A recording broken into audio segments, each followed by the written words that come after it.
just gone over to 7 o'clock, so I'll welcome you to this evening's meeting of the Health, Wellbeing and Environment Scrutiny Committee, and we'll start with our agenda with item 1, which is apologies. I've received apologies from Councillor Richards, and I've received apologies from Councillor Northcott, who is being substituted this evening by Councillor Holland.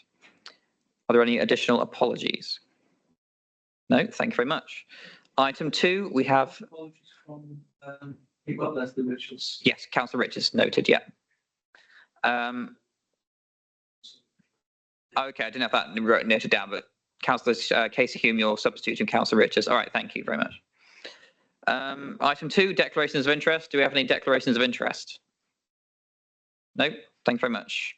So item 3 is the minutes of previous meeting, which is on pages 3 to 10 of the agenda. Are there any comments, or are we happy to accept those? Happy? Yep, thank you very much. So item 4 is the District and Borough Health Scrutiny activity, receiving feedback from members who attended the County Council's meeting on this.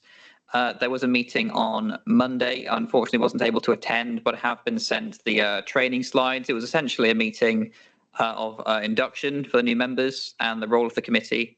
And as part of that, there's a lot of joint working being involved between the county and borough, and we've been assigned a county councillor who will be working with our scrutiny committee, and that is Councillor Adam Griffiths, the county councillor in Newcastle South, who will be working with our scrutiny committee and with our officers also. We're doing some joint work.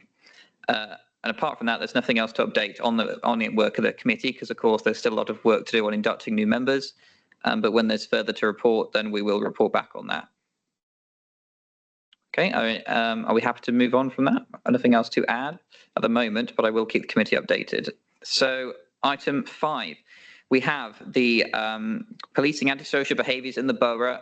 From a report from the Staffordshire Police, we have Sergeant Henschel here tonight, who's going to give us a little presentation about antisocial behaviour in the borough, and then there'll be an opportunity at the end to hopefully ask a few questions. So thank you, Sergeant Henschel. Just thank you for this. Yeah, I've come with Dave Henschel. I'm the new Deputy Commander here, the Inspector. So I just want to introduce myself. I'm Joel Hurst. And then about ASB, Dave's done a bit of a presentation around some of the statistics and issues. I'll just talk you briefly through how it sort of, from inception, how we deal with ASB, how we sort of receive it, log it, what we do with it, and then that'll lead through to Dave's presentation. Sounds okay? So essentially, we receive calls in to police. It'll either come via sort of informants through the telephone, the email system, through partners, wherever it might be. That'll get logged on our storm system or our niche systems, wherever it might be, and then that information is collated. From there, we'll decide how it's dealt with. Generally, sort of low-level single instances of antisocial behaviour will be picked up at source by your PCSOs, and they've got various means of dealing with them, whether that be community protection warnings or, I don't know, tickets, things like that, public space protection orders, low-level fines, anything along those lines. A lot of the time, it is just sort of advice and support as well when you're looking at things like homelessness and such. However, when you start seeing repeat patterns, we've got our analytics, our sort of systems will work out what calls are coming in, which is what Dave will take you through in a minute. And then you get fed into our problem-solving team, where you have a specific problem-solving officer. And then they get generated into what can be called a problem profile. When it hits that sort of level, that indicates we've got a serious problem of 5, 6, 7 more incidents over a relatively short period. And then it features on a problem-solving meeting, which is where partners are involved to decide how we best approach it, who's best placed to step in, what mechanisms we're going to need, whether it's support, whether it's intervention, whether it's sort of punitive measures, whatever it might be. And then throughout the year, those meetings are sort of we score them, and then they basically get looked at consecutively until they're closed off, until they're resolved. So that's sort of how we manage problem solving ASB. It's a bit different to how we deal with crime.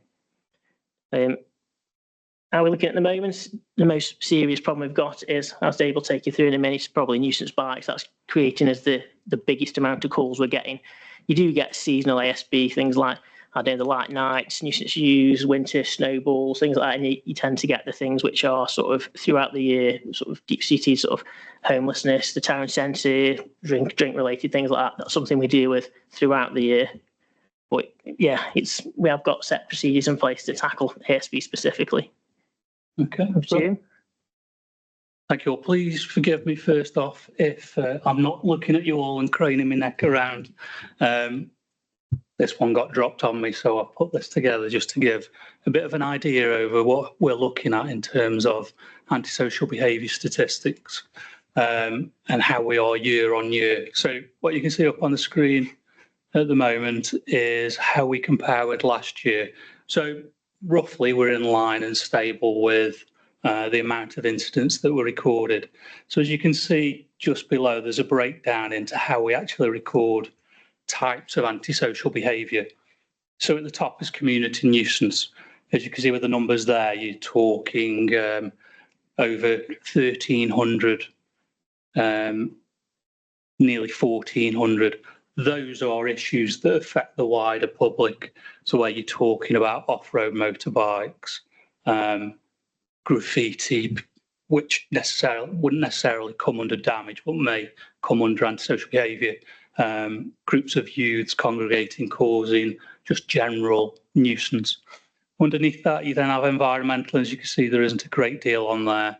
That's where you're talking around things like noise nuisance, littering. And then the last one on the categories is personal nuisance.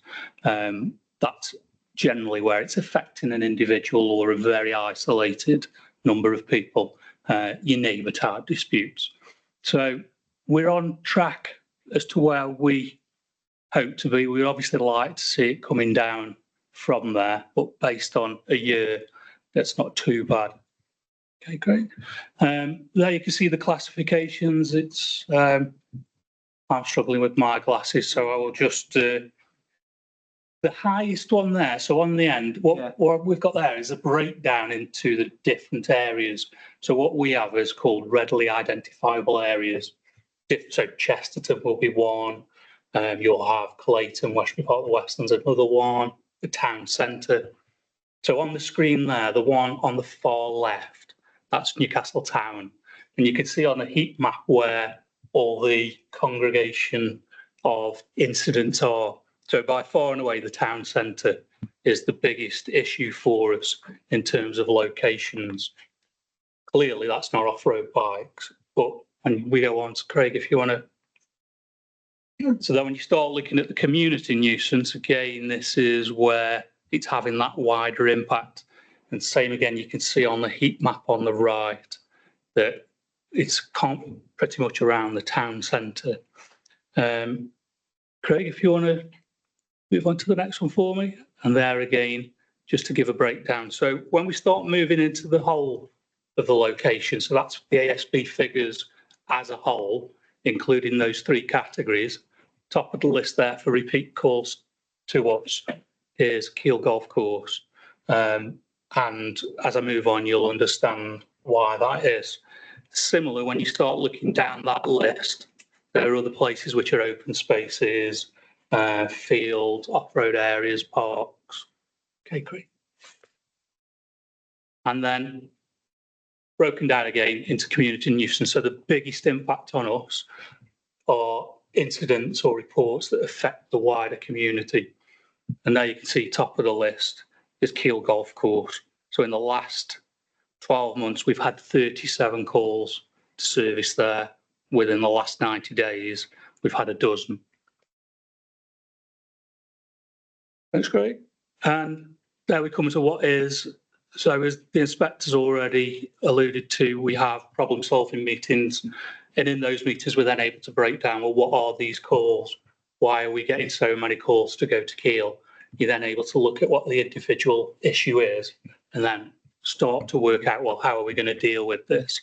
So there you can see it's off-road bikes. And then when you go through the repeat locations, you see places like Orme Road, the Whammy, Keele, down off the mineral line in Nutton.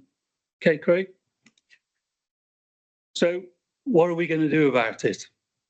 On the screen there is something that we've put together, and I'm using the general we. I haven't written it. It was Inspector Edgerton who's put together an operation, and the intention of it being is to tackle this issue.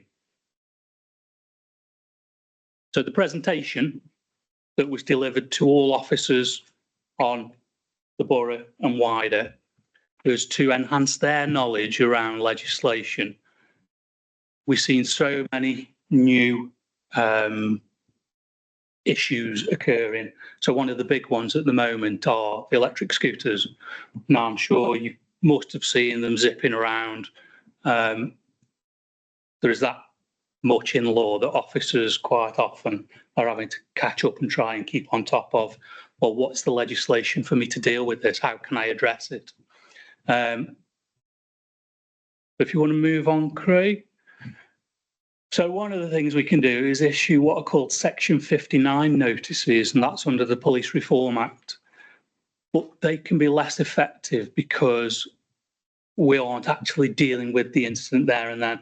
We're issuing a notice, but it still doesn't stop that rider either using the bike again, using the vehicle again in an antisocial manner, allowing somebody else to use it. It's only on the second occasion that you're able to identify that individual or the vehicle that you can then take action. So what we were looking at doing in order to bypass that is, well, what other methods, what other law and legislation do we have where we can take more proactive and positive action at the time? So quite clearly, the one there is around insurance and licence offences. You can't get insurance for the electric scooters. You shouldn't be riding them on the public, so we can deal with it in that way. So rather than looking at it antisocially, deal with it by way of prosecuting them around insurance. That way we can then seize the bike. So if we have a motor car on the road, we stop that car and there's no insurance for that vehicle, we can take that vehicle and seize it.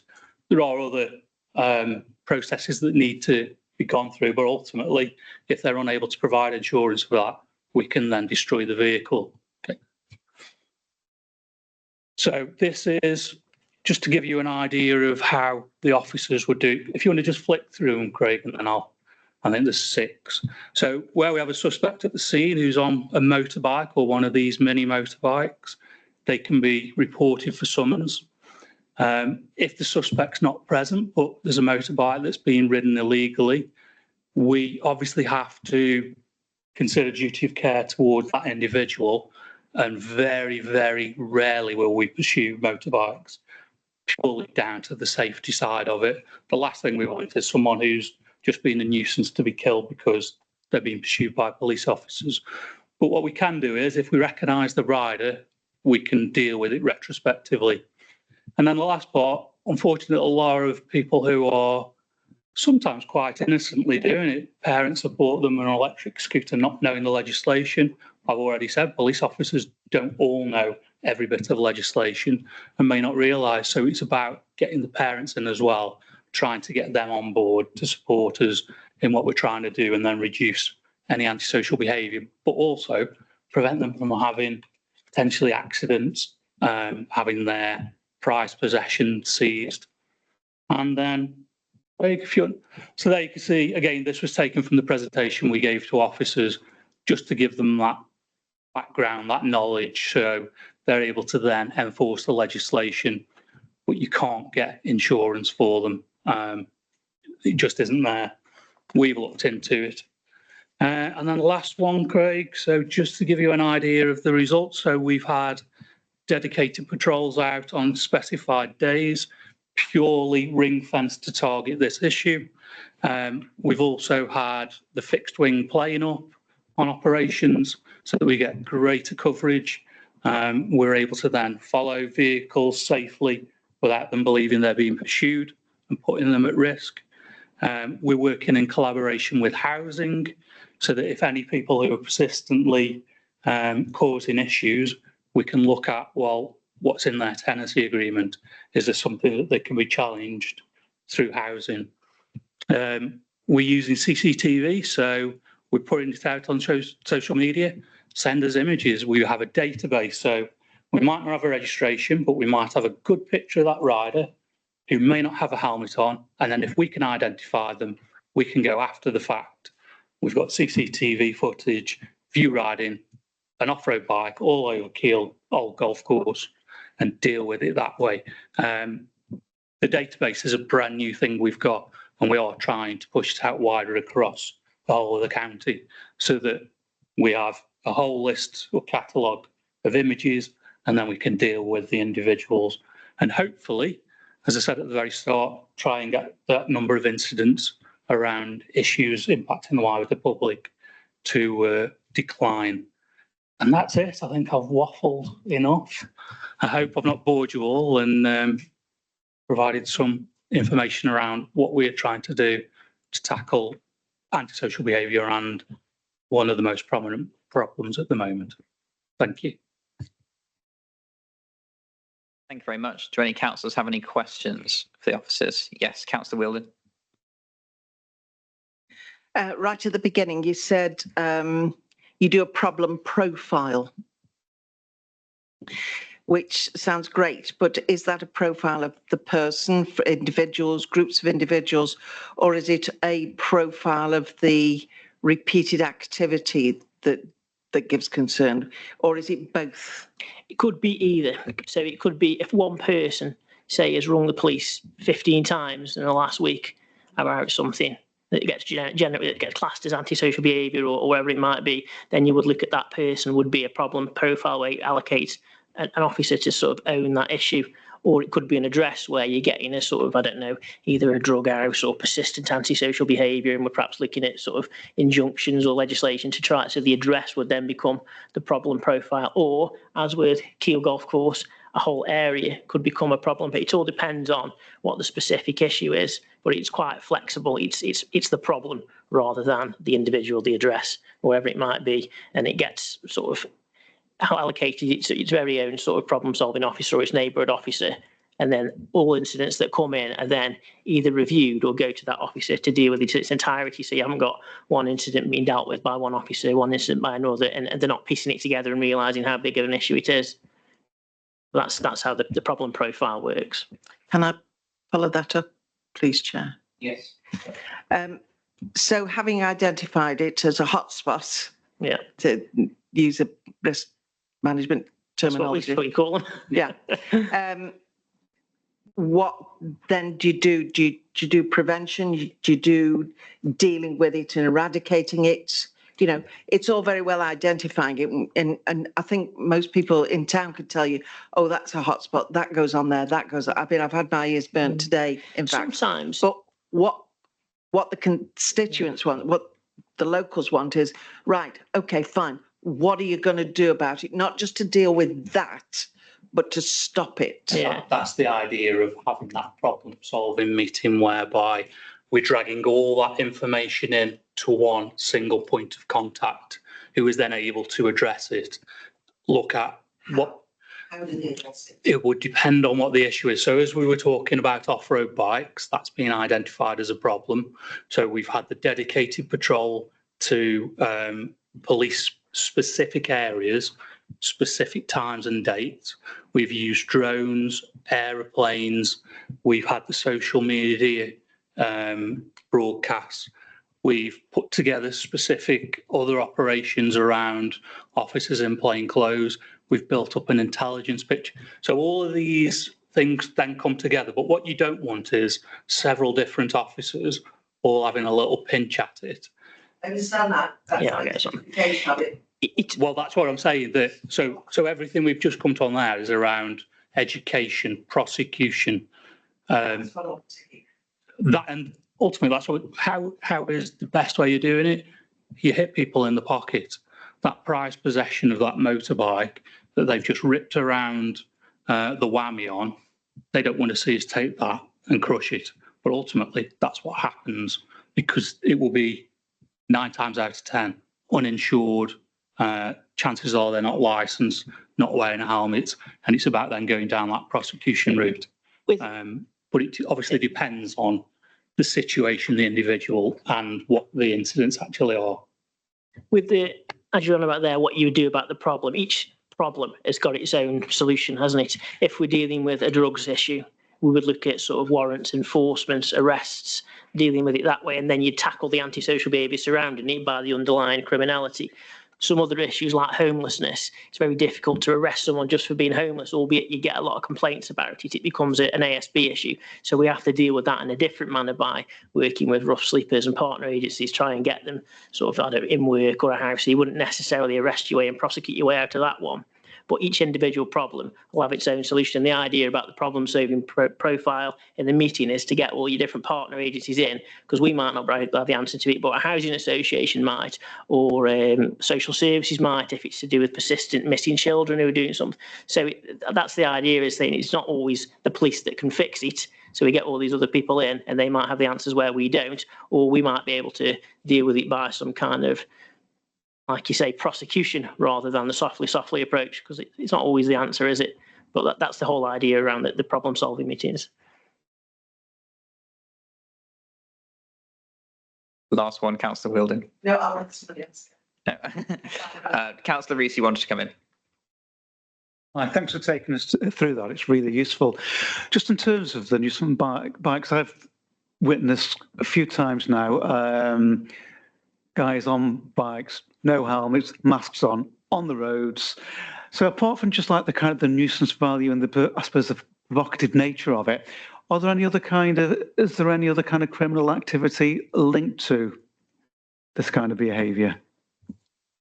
Yeah, it's a lot wider. There's nuisance bikes which are annoying people because they're driving around on fields, and it's antisocial behaviour. There's also criminality on bikes where you're getting people who are committing vehicle crime and they're using motorbikes, balaclavas, to hide their identity because they know they're not going to be pursued because they can get away fast. It's quick. That's a separate matter. So that's not necessarily antisocial behaviour. We wouldn't deal with that with antisocial behaviour legislation.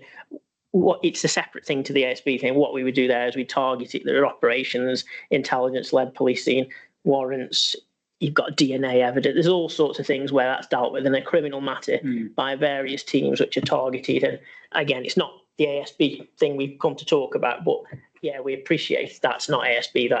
That's vehicular crime. That's people hiding their identity using bikes for different purposes. And I think just to put a bit of balance into that and reassure yourselves, and I think possibly you might be referring to where we see in the news people on scooters going up, snatching phones, driving up shop windows, smashing the window. We aren't experiencing anything like that at the moment.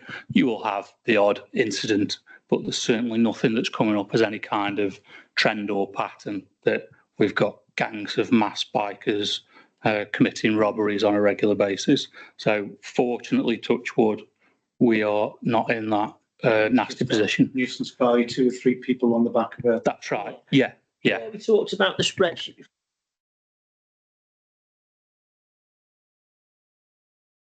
The spreadsheet before, that's kind of where that comes into its own, because you can't identify someone who's got a helmet on or a balaclava. However, what you can do is compile this database which shows that vehicle, that description, those identifying marks. So the idea is, yeah, we can't do that, but when we work with housing and partners or wherever, and they go around to a house, we've passed leaflets on, we work closely with them, they now know about the spreadsheet. They can tell us, oh, we've got a picture of this bike in that house.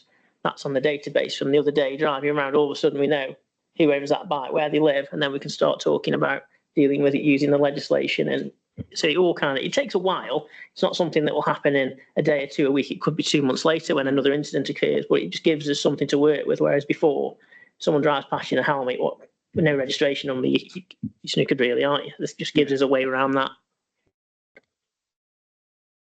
Yep, Councillor Rees. Thanks. And so because I've seen a couple of times now, maybe 3 times, to be honest, I've not done it because they've been and they've gone. So would you suggest that if we've seen something like that, just to kind of ring, so call the police so it's logged? We might not have any details, just kind of seeing 3 guys on a bike ripping down the hemp stalls, and that's the only information we've got. Yeah, ultimately, I would probably say do it online rather than ring in and wait in the queue to tell us. But because at the very least, it tells us where the problems are. Because it's like kind of to what you alluded to earlier, where you see the issues on the town and what you're doing about it. You'd be surprised that a lot of the things that people complain about aren't always the things that people ring us about. The amount of conversations I have with disgruntled people saying this has been going on for 6 years, and we don't have any record of it because no one calls us. They talk amongst themselves. They'll get fed up with it, but no one picks up the phone to report it. It doesn't factor on any of our graph systems that tell us where crime's occurring. So I would always encourage you, even if it's just a few lines, if it's a description, direction of travel, because if we get 4 calls from the same area, we now know there's a problem with a nuisance biker in that area and it's somewhere to focus and look at, whereas we wouldn't if you didn't. Okay, thanks. Councillor Wilkes. Yeah, I've just been looking on the website to see if there's an official off-road area where you can send, so you're not coming down heavy or you give them an excuse. You can only find one for mountain bikes, can't find one for motorbikes, but there's plenty of retailers that are selling them. Do you actually go to the retailers? So when they actually sell these bikes, you can tell them that you need insurance and where they can ride them? We don't particularly go to the retailers. Potentially that will be a trading standards matter. But yeah, if you... The issue you have there is it's not illegal to sell them. It's not illegal to own them. It's not illegal to ride them. People can have them and go to specific courses. You can ride them off-road with permission. I'm pretty sure when you buy them, it comes with that disclaimer to say what you're saying, you can't do it. People don't read it, or they do read it. They don't acknowledge it, wherever it might be, but it's not illegal. It's like selling a kitchen knife, isn't it? You can go out and stab someone with it, but we can't stop people selling them because it's a legal item. It's got its uses. Those bikes, those scooters, they can be used and certainly they're for fun, they're for recreational purposes. People buy them. Some people use them legally. There's lots of off-road bikers, bike tracks that can be used legally. A lot of people don't. They just go because it's cheaper, up the local whammy and tear around the fields, and that's where the issues are. But we struggle really hiding to nothing to try and prosecute the sellers. No. Well, you know what I mean, but to try and put pressure on them not to sell it would be difficult for us to do. They know it when they buy it rather than knowing when you turn up and sell them. Yeah, it is an issue, but it is very difficult to tackle at source because they are legally sold and they do come with the packaging and the instructions and all that kind of stuff. But we have to kind of work with what we've got. When you take it and crush it, you get buy another one if you want. Unfortunately, yeah. Councillor Diamond. Thank you very much. Just for clarification, these electric scooters, can you ride them legally on the pavement? No, you can't ride them legally anywhere on the road. So They're essentially, it's the same as a motorbike. You're like the same legislation. You've got to have a licence, you've got to have insurance. I think there's a bit of an issue with Newcastle. Well, not an issue, but there's a legacy. When they first came out, I think Newcastle was the only borough that allowed use of them. So I remember 15 years ago, 10 years ago, when they first came out, you couldn't ride them on a city because it was illegal, where there was some agreement. I forget what it is now because I'm prepared for that bit. But there was a caveat where Newcastle, the borough, was the only place where you could ride these scooters. London had a bit of a thing because they were trying to use it to quell the traffic and they allowed it down there. And then obviously, as the problems arose over the years, it's reversed. It doesn't happen now. So there was that. But essentially, if you see one on the road, it's illegal. It's real sad sometimes, but you see a little kid who just had one for Christmas. He's not really doing anything wrong. It's illegal. It's a very traffic crime. You can take it off him, prosecute, no insurance. it's just for... I can't get it in my head that people would buy these and have to carry them somewhere because you've got to carry them somewhere to go somewhere because you can't go on the road. So the one I see every morning, that's a dad and 2 children going through Sandyford to take his kids to school on it, all 3 of them on the pavement, that is illegal. Something, did you report? I mean, he's not speeding because he's got 2 little kids on, but I mean, that's something. It's you can tell us that's happening at a certain time, at a certain place. If you knew the address it was coming from, or where it's outside McDonald's and Sandyford, on the left-hand side, about 8:15. It's would come through. It's something that essentially prosecuting. And going back to what Philip said about you get 3 of them on a bike, which goes quite often up and down Kisgrove Bank. And they're in size. I don't know whether they're brothers, but they've all got the balaclavas on, except for the little one at the back. And they bomb up, and then you'll see them come back down again. Now, I don't think we've got CCTV in that position, so it's best, like you're saying, go online, report them when the day and the time and that kind. Because I mean, I'm driving, so I'm not going to be doing anything other than. Description, yeah. The more it helps us. You Okay. can only do so much with three people on the bike. Yeah, I don't know how they get up Kisco Bank, 3 of them on a bike. I don't know. We have a good engine on it. Thanks for that. It's not very slow. Councillor Barker. I run for my sins the community one-stop shop in Chesterton, which you've heard about, Chesterton. I'm from Chesterton. Are you? Mm. I know you're all very busy, but we've got cameras running 24 hours. And it's very, very rare I see. I think if I tell a lie, a community policeman come in yesterday to check the cameras. You would pick loads of things up on those cameras because we're always ringing 101, which I'm not going to talk about. But I know you're busy, but you pick quite a lot of crime up. If you've got specifics and stuff like that that you need to tell, if you can let us know, or if you're talking about a specific individual or issue, you could ring in. They would come and look at the CCTV for that. If they thought there were evidence of a crime, they wouldn't necessarily come in and just review it. Yeah. Just to see if there was crime, if anything passed, because it could take. You just don't know, do you? The PCSO's job essentially is to be visible out in the public so people can come up to them and tell them stuff and to deter and things like that. So they would go and view CCTV if there were a request to do it or if they thought there were an end to it, but they wouldn't necessarily go and view it just to see what crimes are picking up without someone saying, we've got some footage here of this specific issue. Can you come and have a look at it? I've given them a key so they can let themselves in. To your store? To my shop.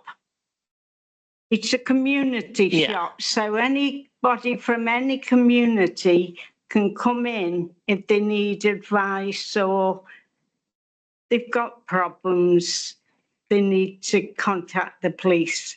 So the police, so long as they don't lose the key, I've got a key. So we don't know when they're going in or not.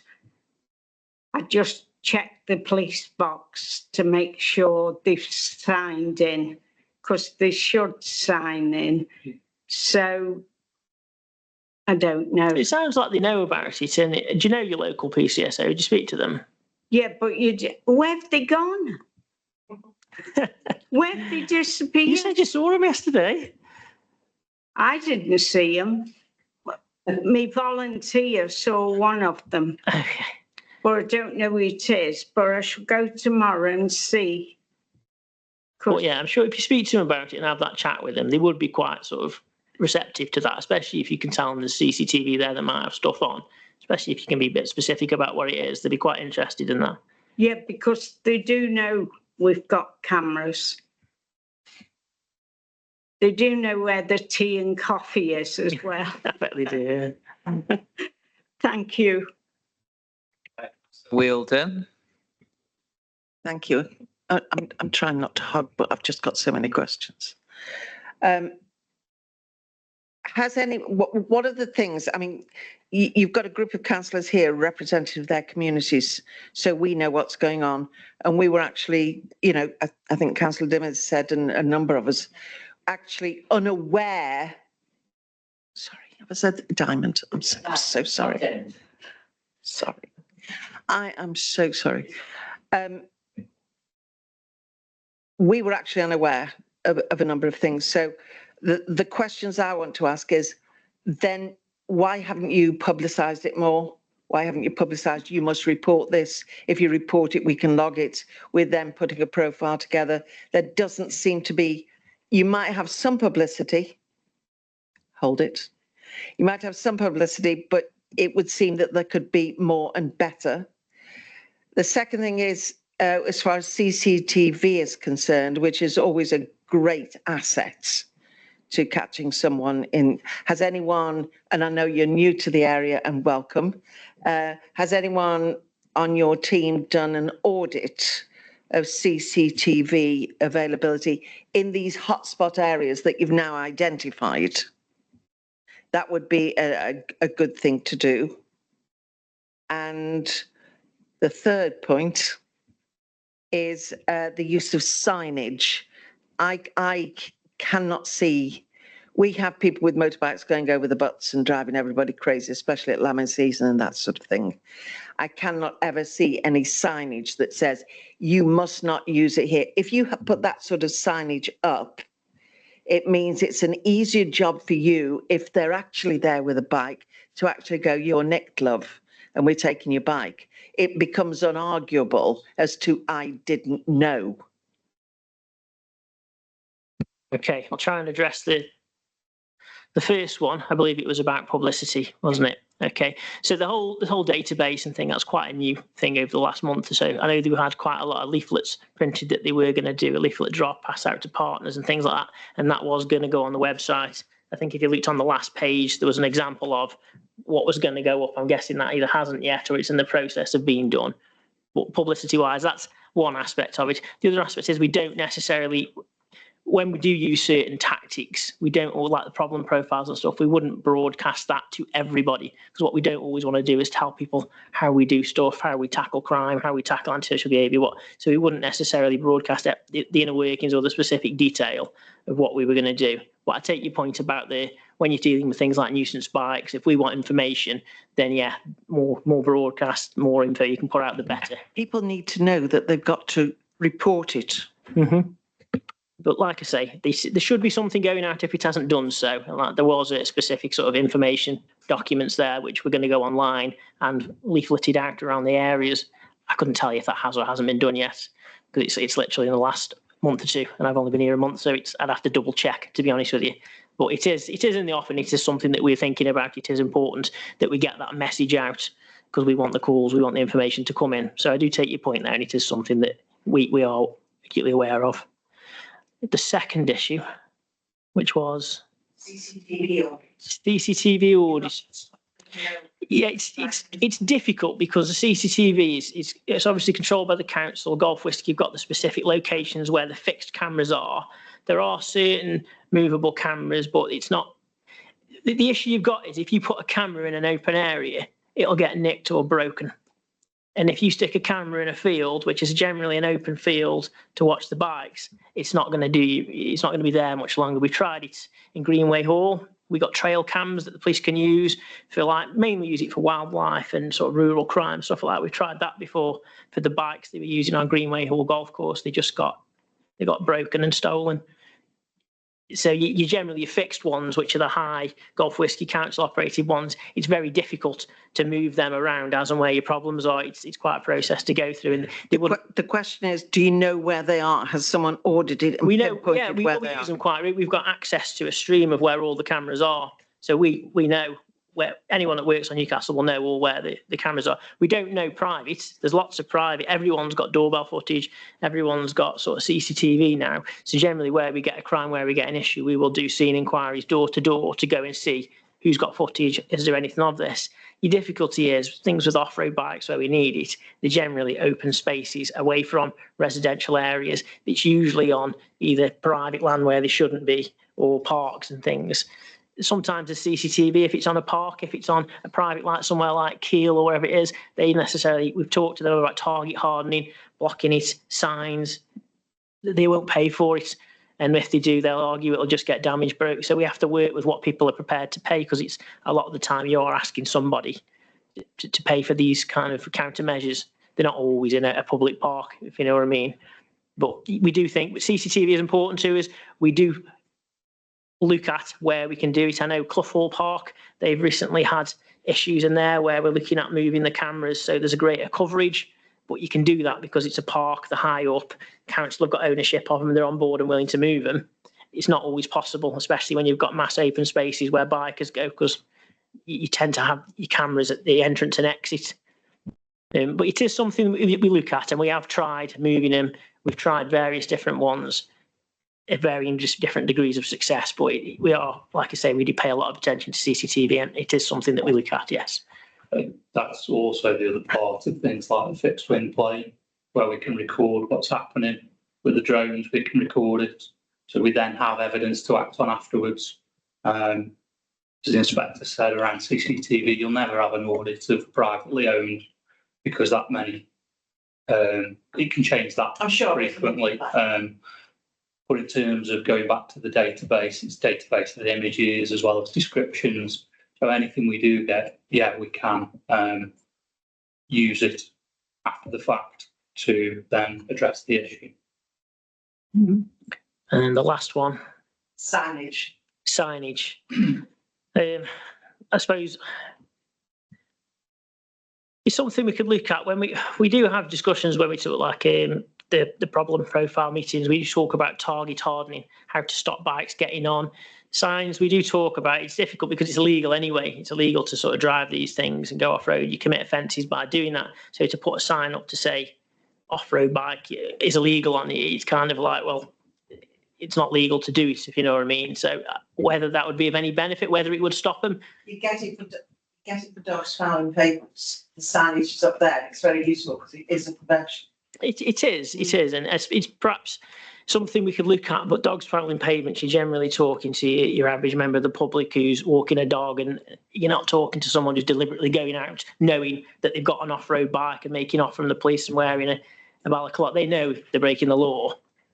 If you know what I mean, we could look at it, but I don't think it would probably, the cost of doing it would reap that result. Just as it sounds, it isn't a quick and easy thing to do either. So we had the problem up at Wolverhampton on the retail park with cars revving their engines, gathering. It was creating hell for the residents who were living above on the residential area.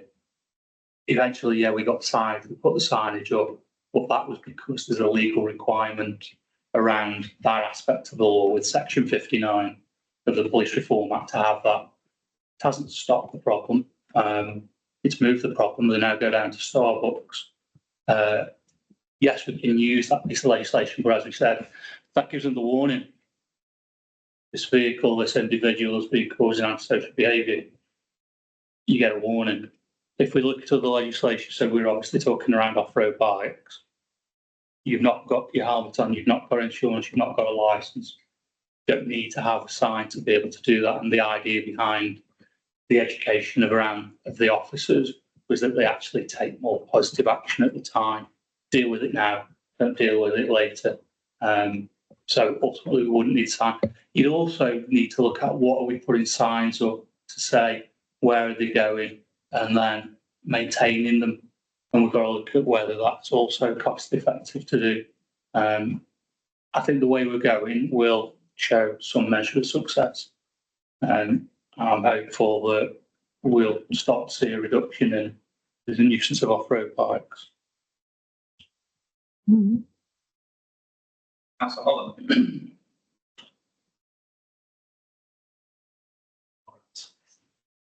Thank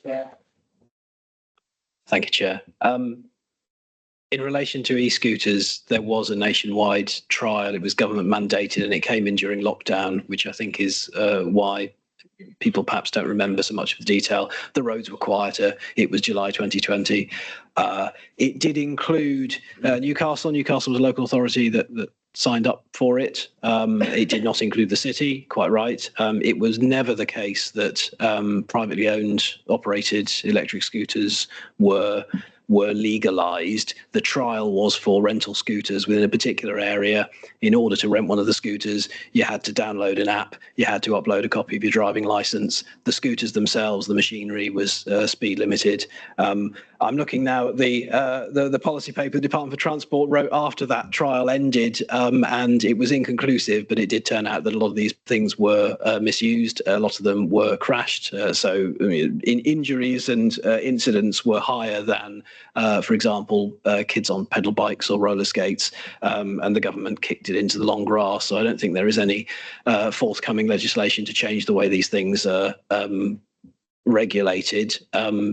And of course, e-scooters are only a tiny part of the wider off-road biking problem. A lot of these are petrol engines. A lot of them, as the police have pointed out, they're illegal to use anyway. It's not just that they're illegal in particular areas.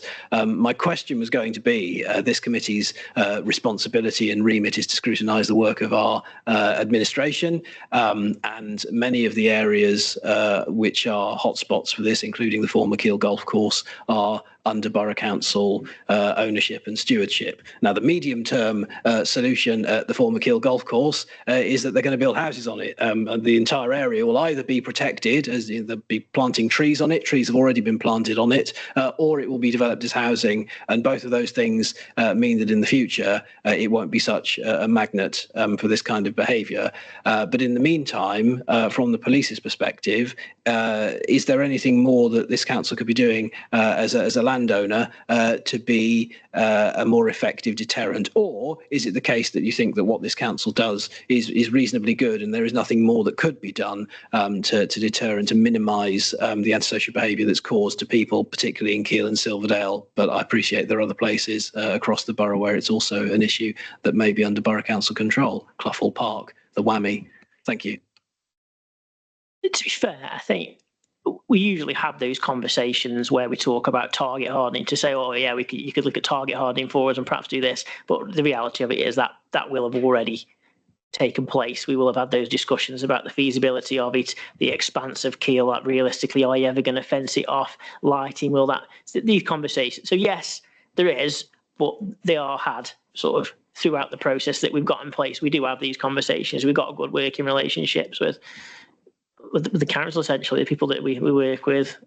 So we do generally have the conversations, and where we can, we do. I've had an email today about going to some greenway and look to see if they can barricade it off, and they've asked me for an appointment next week to go and have a look at it just to see it. So those conversations do happen, and we do get that support. But yeah, you'll move it from there, and it'll crop up somewhere else, and it's just a matter of us trying to keep on top of it and police it, and where it arises, do what we can.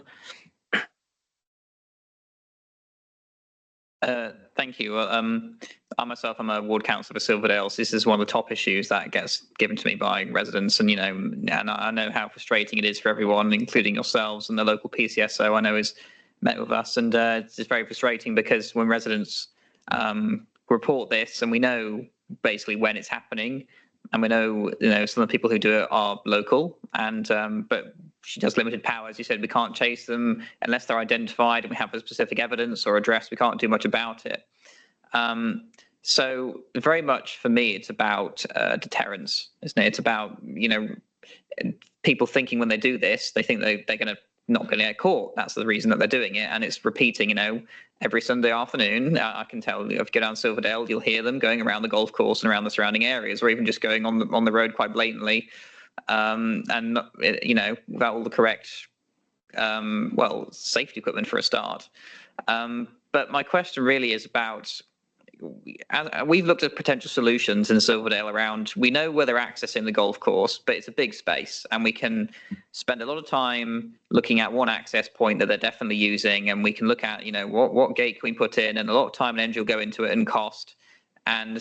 But due to some certain legislation, you can't just block off these access points because they have to be accessible for residents.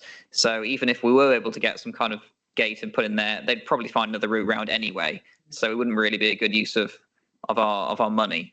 So really, it's about monitoring and deterrence more than we can do around blocking the access from our view in Silverdale. And we are looking into things like CCTV, but I know in Stoke-on-Trent, they had an operation in 2023 called Operation Transom, where they did a lot of, as you say, like advertising. Like I know you're doing a little bit. I know some bikes were seized recently. That was publicised a lot in Silverdale. But around, they had some signs made which were saying, illegal bikes, this was the consequence. You can't use them on this area. Operation Transom, we will track you, sort of thing, as a deterrent. They also worked with the council and social housing about, they talked about having tenancy enforcement agreements as well. So if the people who were culprits were then found to be council tenants, that was something that was, as a sort of other extra deterrent would be, this could jeopardise your tenancy if you're found to be using these bikes illegally and storing them at your property.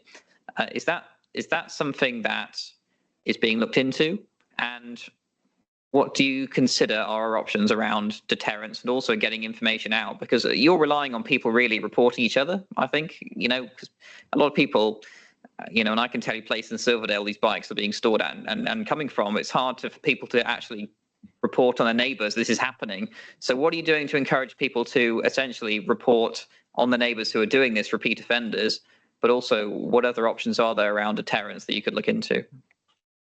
So if you think back to the presentation, yes, we are working with housing, exactly as you say, could have fetched tenancy agreement if you're found to be storing these, using these illegally. In terms of deterrence, as I said earlier, hitting people in the pocket, I think, is one of the big deterrents. Take that vehicle away. So years gone by, we would have waited for the call to come in and been totally reactive. We've driven up there, there's no bike, we can't find it, area search negative, the incident would end. Now what we're doing is we're building up as much information, as detailed a picture as possible. So when you're quite right, neighbours talking about neighbours, it's very sensitive. They don't want to know where their information's come from. But there's nothing to stop them going online and reporting it anonymously to go on to potentially even Crime Stoppers and look at something like that. And the big thing with Crime Stoppers is there's nothing to do with the police. They're a completely separate entity. So the reporting there is not affected or influenced by us in any way, shape or form. Biggest deterrent for me personally would be that £100 electric scooter you're riding around on. We'll take it, we'll crush it. You're not going to get given a chance. It will be gone. And if we find any evidence which leads us towards dealing with road traffic offences, you'll be prosecuted for those as well. It's an ongoing or a starting reaction to the problem now. So yes, we've got the problem solving group in place. They've been in place for a few years, but we're now building up problem profiles depending on what the issues are and looking at not having solely a reactive.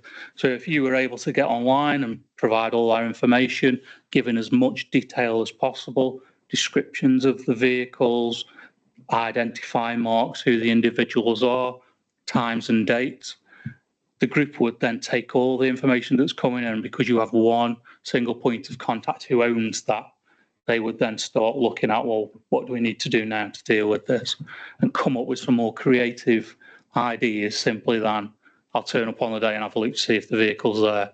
It could be we've got enough on this piece of CCTV that's been sent in to us. We can send links out to people so that they can send the footage in directly.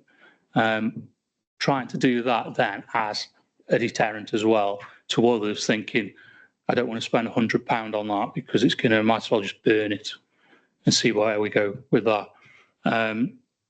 We've also got to be mindful we don't focus on just one area. So when we're talking about things like signage and that, we've got to look at the whole of the borough. And you pointed out a couple of places, there are loads of places where we're finding issues going on. But we are working on it. So I hope that answers your question somewhat. Yeah, thank you. I think it sounds good around what's being done around the sort of more proactive approach. I think it's a key part of it is in the advertising that, to residents that we are proactively searching for these bikes, we're looking to identify them and so on. And so I know there's been efforts on social media to do so. I've seen those and I've shared those in local community pages in Silverdale and stuff, and that's and I've seen the parish council do the same. It's always just trying to get to reach as many people as possible. Is there anything going on outside of social media to promote this? I've got to be honest, I can't answer that question because I don't know is the honest answer, because it's not my particular field. I don't know if you are aware of anything else in respect. I know it's obviously got the social media. I know through housing, we've been passing it to them to go out and sort of spread it to their customers and things like that. When they go out and speaking to them, they've been given a whole load of leaflets themselves to dish out as they go around. I don't think it's gone out on the wider news. No, perhaps something we could look at as it goes to see how effective it is. It's difficult because any wider, you're looking at a targeted bit with Silverdale, say, aren't you? So to broadcast it across the whole of Stoke for it. So it is more difficult to say to go wider, use the generic sort of media and stuff like that. but we'll have a look at it. Like I say, we have regular discussions on the problem profiles. I chair them. So yeah, it's something we can think about. It's the same with your signs. We will talk about it. We'll discuss whether or not it's worthwhile, if it's usable. Any ideas that you've got, we won't discount them. The stuff you're saying to me, I will take it on board, and like I say, it will form part of this information sharing, the problem solving meetings that we have. In relation to you encouraging people to report to neighbours, grassing on neighbours, if you want, for a better term, we kind of like, as you say, when we've seized bikes and we've publicised it and stuff, the hope is when we start getting a bit back from this and we do start taking bikes off, people start getting prosecuted or they're in the Sentinel because they've been done for, I don't know, driving with no licence, no insurance, or antisocial driving, that kind of thing. But if that gets publicised and people can see, oh, the stuff that we're reporting is having an effect, that come from my phone call, that we're hoping that might have the desired effect as well. If people can see it's worthwhile ringing us because there was a result from it, then it encourages more people to do it, doesn't it? That's a hope as well. Thank you. Can I ask, Craig, that the presentation be shared with all the members of the committee as well? Yeah, thank you. Has any other councillor got any more comments to add? An email address. What's the best email address to report on? Do you answer that? The best email address to report these on? I would say you're going through either 101 or generic. If you go online to Staffordshire Police's website and do it through there. The only reason I say that is I could tell you all to just come to me and I'll sort you out. But that won't do is that won't register anywhere, and it'll look like you haven't got a problem anywhere because it's not going through the correct mechanism to register the amount of calls where they're happening. So they can't be fed into our analytics and we can't use that information, and it's not really fair jumping the queue either for people that are waiting online. So I would say use the established routes, the website, the phone call, the things that are already in place for reporting crime and antisocial behaviour is what I would say. There's nothing wrong with. Sorry, on the website, is there a specific off-road vehicle nuisance sort of option when you're reporting? No, it'll just be report an incident, a crime, wherever it might be, and then it'll take you through the avenues once you start doing that. Councillor Wilden, you had last comment? Yeah. It's a clashing thing. It's telling you you're talking too much, probably, Councillor Wilden. No, you're good. Go ahead. That's what it does. After a few minutes, it starts flashing. Go ahead. Fairly recently, in the last sort of 12 months, one of the things that happened, I had a constituent who was very upset about something. She tried to dial 101. She talked to the neighbours and so on and so forth. They tried to dial 101 and they couldn't get any response. So I said, would you like me to talk on your behalf? Because it was a person who wasn't terribly articulate and needed some help. So I dialed 101 and was dealt with in a very brusque manner by this gentleman on the phone and I said, look, I'm a borough councillor, I'm representing someone, I would like you to do something. What are you going to do? And I think the best way of putting it is, lost his temper and got very sort of ratty. At which point I said, could I speak to your supervisor? There aren't any supervisors here. Well, there must be, because you wouldn't be able to be unsupervised. There must be some higher authority and complete to. No, and if there was, I'm not putting you through to them. Now, that's one incident. I also have a few other people who've been to me and said, what's the point of dialing 101? Nothing ever happens. So whilst I'm not complaining bitterly to you about it, what I'm saying is it's not got the best of reputations, and it might be worth having a look at it and seeing if any retraining might be a useful thing to do, because I was quite taken aback. I actually did have a word with a fellow councillor and discussed it with a senior member of the council to get some advice on it. And they said, well, you need to write it and complain. And I'm afraid I fell into the same category as the other people. What's the point? And I'm just telling you not to complain, but just so that you're aware. Okay. Over the last 12 months or so, a lot of work has gone into the control room, because when they had the inspection, the HMIC inspection, that was one of the bits that was highlighted around how we're getting to jobs, how quickly we're doing it. So a lot of work has gone into the staffing, the training already over the past 12 months. So you probably will see faster sort of pick-up times now than what would have been 12 months ago. But you can't underestimate the amount of calls we get. We get like a couple thousand a day. There's a lot, and you are going to have wait times if you're dialing a non-urgent thing, which is why we encourage people to do it online, because you haven't got to wait around for it. If it's urgent and you need a reply and it's that important that you've got to, then perhaps you need to be thinking about 999, where it would go through a lot faster. But again, it's something that you'd have to make a judgment call on in relation to sort of specifics around, I don't know, incivility or. That's the word. Yeah, if we don't know about it, it's difficult to address. So if you want to send me some further details, I will happily look into it, but it might be difficult from a year ago perhaps. But again, individuals behaving as they shouldn't, that's not right. There are ways of going about it, complaining about it. To be fair, you've got my details now, so if you do have an issue, I don't mind. Absolutely, thank you very much for that. Appreciate it. What I would say to you is please bear in mind that in my constituency, there are a lot of flats where people are challenged either because they're elderly or they have other challenges in their life, and not everyone can do everything online. The 101 is their one-stop shop, and they don't all have computers, and they're not all computer literate. I mean, I'm virtually educationally subnormal as far as computers are concerned. I mean, I need help turning the damn things on. So don't presume that everybody can complain online, because they cannot. I know, it's not ideal. And like I say, there is the 101 provision there, but there's a lot of people who aren't comfortable, and there's a lot of people that ring the police on a daily basis. And if it isn't a 999 call, the chances are, if you ring on a Saturday night or a Friday night, you're probably going to have a bit of a wait to get through your average wait time thing, just because the sheer numbers of people that are calling at the same time. Right, thank you. Well, yeah, thank you, Councillor Wilden. Well, thank you very much for your time, and thanks for coming out and giving us that report, which will be shared to all the members as well. And yeah, as always, we're ward councillors. We're here to help. If there's anything we can do to help with these off-road bikes and social behaviour issues, please do be in contact with us. But thank you very much for giving your report, and thank you for your time. Please, thank you.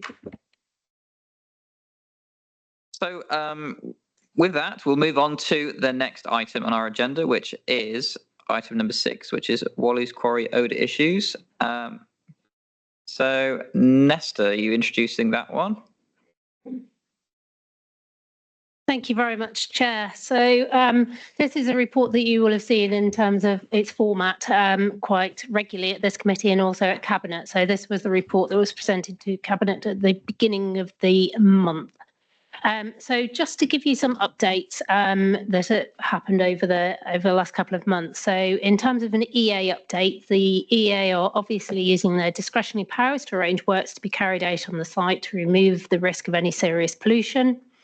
The EA are publishing regular updates on their latest news webpage, and these are reported in section 2.13 of the works. To summarise that, in April they gave an update to inform the community that clay was being brought onto the site to be used as part of capping works in the Western Void area. And in a mid-May update, they informed that the EA's contractors have completed the new access track to the western flank of the landfill site, and that would allow access to this part of the site for equipment and materials so that the contractors can remedy numerous capping defects. They also updated to say that during the next 4 weeks, further excavations and movements of material will also be undertaken to progress the works within the void area along the inner western flank. I think in terms of it, we've also included some pictures that they've taken from some drone footage, so you can see the difference in the site, particularly from how it was several months or years ago. So they also advise that odour from the site may increase when pipework is temporarily disconnected and realigned to minimise the risk of accidental damage. Contractors will obviously do their best to minimise any excavation and reprofiling of odorous wastes. Obviously, some of those periods have now passed or coming to the end, so I'll maybe update and see how those works had impacted in terms of our odours. So in relation to odour complaints, they have shown a reduction over the last few months. So in March, we had 41 complaints, April, we had 24 complaints, and in May, we had 15 complaints. As you'll know that we monitor this and we've been creating odour events. That's when we have more than 10 complaints on any particular day, and we'd had none of those in March, April or May. Just to put it into perspective, in January of this year, we had 1,620 complaints. So to go from that to currently 15 in May is a huge reduction and improvement. And I think all of us that are out and about in the area note that when we're around and about. To put that into context, we haven't seen figures of that level for about 5 years. So, you know, we've gone back to that level there. So the feedback of complainants is always invaluable, and officers understand so that we can understand how it's still impacting on the community and if and when it's happening. So we are still asking people that if they do experience anything to report those and you know, so that we can continue to monitor it. In relation to the report, we continue to go through the air quality data. One of the parameters that we always report is the percentage exceedance of the WHO annoyance level per week, and that's reported within the table 2.7 in the report. And that shows the level of hydrogen sulfide has been at 0 exceedance across all 3 monitoring stations since the week being the 24th of March. So that's been for 9 consecutive weeks now that's been at 0 across all 3 monitoring stations. Complaints do continue to correlate with the air quality data, and the graph that we usually report, we're saying in terms of peaks and troughs that they follow quite well. You'll see in terms of the report there is a peak in terms of January, and then it goes a lot lower, and again there is that correlation between the 2 sets of data. So in relation to Newcastle's activity, we're continuing to offer support to the EA partners and the liquidators as we can, and anything that we can do within our powers to keep the landfill under control. We are continuing to monitor data in relation to the landfill and undertake odour monitoring and assessments in the community. They are still continuing. The report does detail how many of those we have done and what we have witnessed in there. And then just in relation to the legal update, this was reported at Cabinet that obviously upon the liquidation of Wally's Quarry Limited, the abatement notice and the legal requirements inspective odours will cease to be enforceable, and as a result the legal proceedings won't continue. I'm happy to take any questions, so hopefully that's of some assistance to you. Thank you very much. Councillor Katie Hume. Yes. Oh, sorry. As we all know, the landfill site has actually been abandoned, and it appears that the Environment Agency do not intend to permanently cap, to install water service management, restore the site, and is removing the MMFs. I've made some more detailed notes here, which if the Chair wants a copy of those, I'll be happy to. My concerns are that the community aren't being informed. We're going to be left with a derelict site, and goodness knows what's in there. And it will be, in the not too distant future, it'll be open to the elements. Children will be able to go and play on there. I don't think there's going to be any security. Can we have a full discussion about this at the next council meeting? Chair.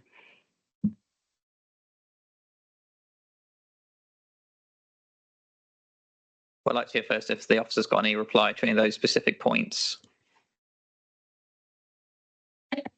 In relation to the landfill site, obviously, you know, with Wally's and through the planning permission, there was all those permissions in place. It's an evolving situation, isn't it? Yes, the company has gone into liquidation. The permit has been disclaimed, so there aren't those requirements. I think it's early days in terms of this progress. I think the first stage is dealing with the imminent issues in terms of the site, making that stable on site. I think the next stage to that is what are the longer term options in relation to it. So I think it is staged approach in terms of looking at those things. So, you know, certainly at this moment in time, I know my discussions and working with the EA and what they're doing is dealing with those things on site as they are at this moment in time to get them to a point of stability, you know, to deal with the issues that are raised and present there. I think some of those longer term issues are, you know, are things for the next stage of development within the case. Thank you. Councillor Holland. Thank you, Chair. Thank you, Councillor Wheeldon, for the use of your microphone. think the answer to Councillor Casey Hume's point about a debate at full council is that there is always an opportunity for councillors to raise this at full council, because Wally's quarry and the odour issues are always on the leader's statement.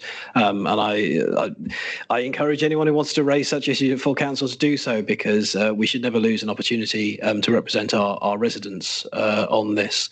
I think the long-term future of the site is a great concern. It was something that was raised in the inquiry days that this scrutiny committee, among other members, spearheaded. I am old enough to remember when the Environment Agency said, oh, closing the site won't make a difference. Change in the way it's managed won't make a difference. And suddenly, after the operator has slunk away into the night and disclaimed its permit, and now that the site is being wound down, the odour has reduced dramatically. This was something that we were assured wasn't a possibility.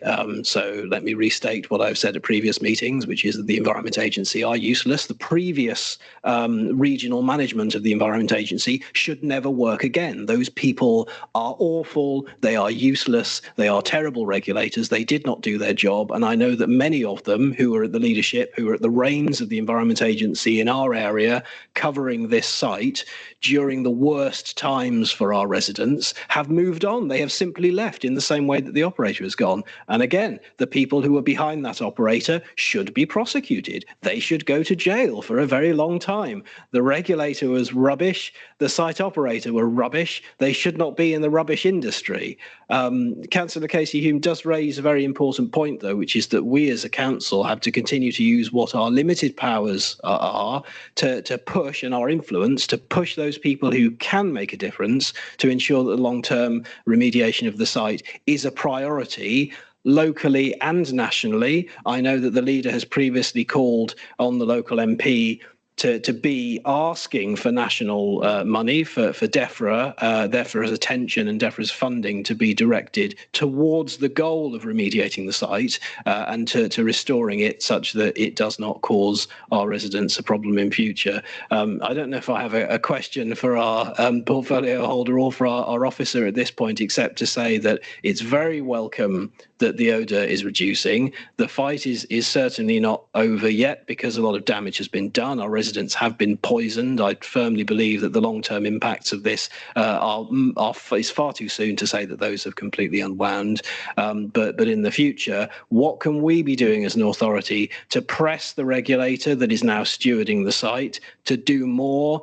And what can we do to implore national government and its agencies to speed us down the course to a future in which this is not a disgusting sore on the face of our borough? Thank you, Chair.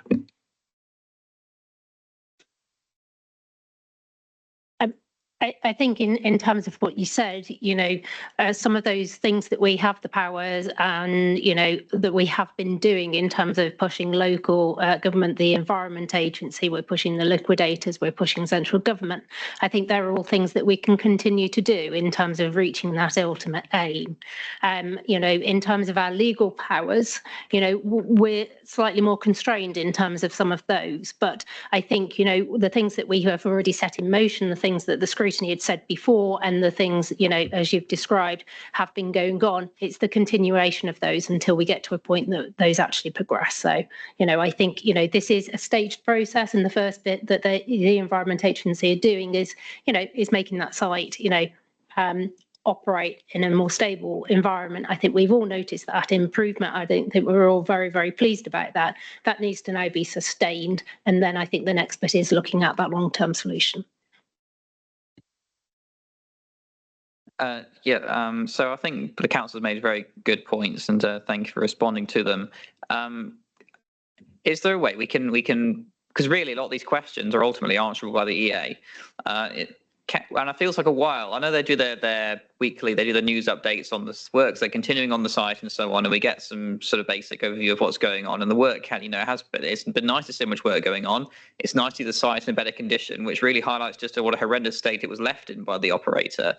But we haven't really had much in way of more detailed communication about the long-term future of the site. I know they're always quite reticent to go into detail at this stage, but can we be asking the EA for another public briefing, another public meeting, some more information?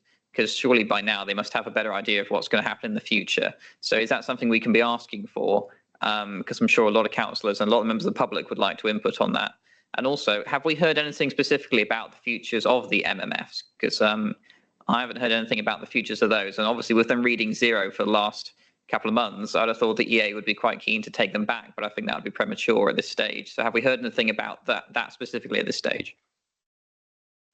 So in relation to a public meeting, I'm quite happy to take that back as a request to the Environment Agency. So I will, I can raise that with them in terms of that request. In terms of the MMFs, there are the 3 stations there. Yes, I think there's always that review, isn't there, in relation to them. As far as I'm aware, those MMFs are there, but I would expect equally that, they will be reviewed over time. Thank you. Any more questions from councillors? Councillor Casey-Hume. I'll just talk about the information I've got here is actually the evidence from the EA's evidence in the judicial review case for Matthew Richards, the new case that we've got. So this is their evidence, and that is what they're saying. They're not going to restore the site, they're not going to manage the water, and they're going to take away the MMFs. So that's where that information's come from.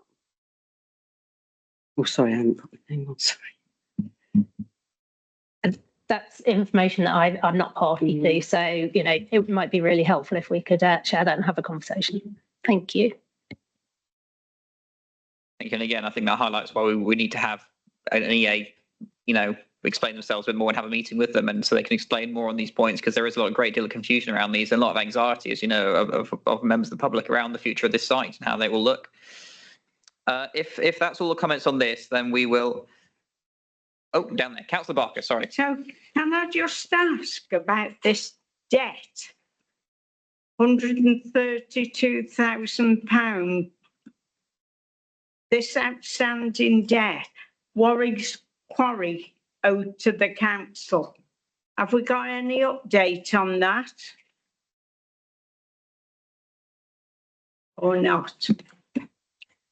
So there's no update in relation to that, but we are engaging with the liquidators. So with any of the people that were owed money when Wally's have gone into liquidation, you have the legal process to go through. So we are engaging with the liquidators in relation to that debt. So hopefully this money might come, or it might not. I mean, I'm not a wishful thinker.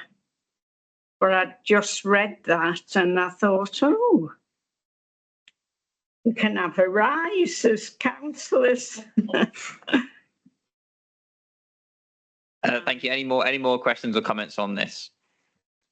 All right, thank you very much. So that's Wallace Quarry odor update. Sorry if I placed in the agenda.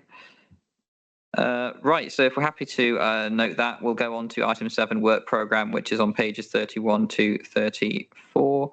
As you'll see, we have outstanding items coming up in September, including the Animal Welfare Charter update, Wally's Quarry update, hopefully coming there as well. And also I'd add on there that we've got the Parks Working Group should hopefully have their final report to be delivered by then. Are there any comments on the work programme? Councillor Wheeldon. The Parks and Open Spaces Task and Finish Working Group is scheduled to meet on the 30th of this month, and hopefully that will be, they'll be able to put the final report in then, but there's still quite a bit to be discussed and dealt with at that meeting. It's got the 12th of June, it won't be the 12th of June because they're not meeting until the 30th.